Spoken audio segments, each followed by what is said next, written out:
kas dzīvo Ventspilī. Laura dzīvo Ventspilī, kas paņēma Lauru pa vidu. Visi paņēma Lauru pa vidu. Kas paņēma Lauru pa vidu? Kurš paņēma Lauru pa vidu? Kurš paņēma Lauru pa vidu? Kurš paņēma Lauru pa vidu? Jāni, tu nē, kas viņas redzu? Nē, Māri atsīstīs, nē, Serjoža tu, jā, Sergejs paņēma Lauru pa vidu.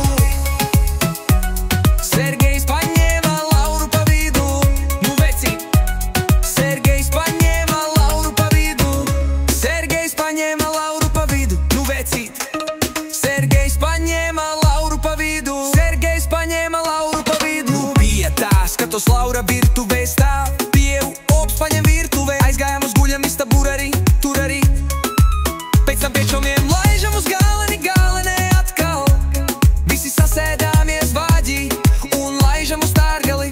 Tur izkāpjam ārā un paņēmu arī lielajā svētku estrādē. Ui, bet vai tu biji aizmirsis, ka pirmās nakts tiesības pieder Brunčikam? Es tiešām biju aizmirsusi, ka pirmās nakts tiesības pieder Brunčikam. Brunčiks viņam piedeva